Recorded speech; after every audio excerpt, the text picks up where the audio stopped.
یہ ایک چھوٹا سا کلپ ملاحظہ فرمائیے اور پھر سوچئے کہ کیا ایسا واقعہ پیش آیا کہ یہ گلاس کا جو ٹیبل ہے یہ ٹوٹ گیا۔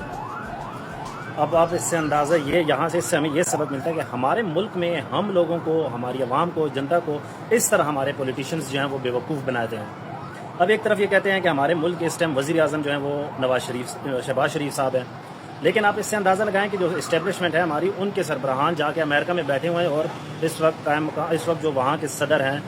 ٹرمپ صاحب، ان کے ساتھ بند کمرے میں بیٹھ کر میٹنگز، ملاقاتیں ہو رہی ہیں، جبکہ وزیر اعظم کا نام و نشان ہی نہیں ہے وہاں پہ۔ تو اس سے آپ اندازہ لگائیں کہ ملک کی اس وقت باغ دوڑ، ملک کے پالیسیز، ملک میں رولز لاز کس کی چل رہی ہیں، کس کے ہاتھ میں ملک کی باغ دوڑ اس وقت ہے۔ یہ تو مورے ہیں، صرف ان کو استعمال کیا جاتا ہے، ان کو فرنٹ پہ کیا جاتا ہے، بیک اینڈ پہ کوئی اور ہی ملک چلا رہے ہوتے ہیں۔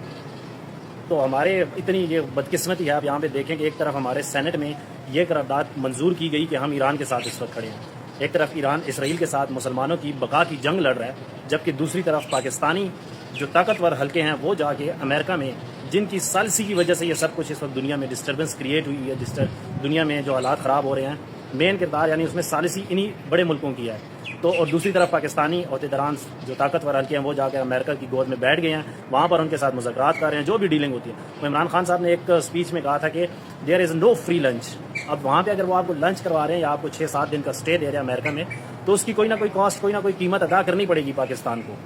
تو جس کی ملاقاتیں ہو رہی ہیں، ابھی تک کوئی باہر خبر تو نہیں آئی، لیکن ملاقاتیں ہو رہی ہیں جس کا دیر از نو فری لنچ، یعنی اس کی کاسٹ پاکستان کو بیئر کرنی پڑے گی۔ تو اس طرح یہ ہم پاکستانیوں کو بیوقوف بناتے ہیں۔ سیاستدان جو ہیں وہ اپنے مزے لے رہے ہیں، ان کو پرواہ نہیں ملک کس طرف جا رہا ہے، ان کو یہ پرواہ، وہ کہہ رہے ہیں کہ بس تسی اپنا کام کری جاؤ، سانو اپنا کام کرن دیو۔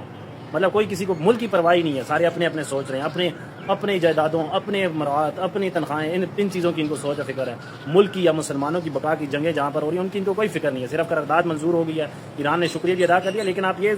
اندازہ کریں کہ اگر پاکستان اور انڈیا کی، جیسے ابھی پچھلے دنوں میں آرمی نے بہت اچھا کردار ادا کیا، وہاں پہ جنگ چھڑ گئی تھی، تو اگر ایسے صورت میں ایران کا وزیر اعظم، ایران کا صدر جا کے بھارت میں مودی کے ساتھ بیٹھ کر مذاکرات کر رہے ہوتے، تو اس وقت پاکستانی عوام پہ اس وقت کیا گزرتی، کیا پاکستانی عوام اس وقت سینٹیمنٹس اپنے رکھتے ایران کے بارے میں، ایران کے وزیر اعظم کے بارے میں، ان کے سیاستدانوں کے بارے میں۔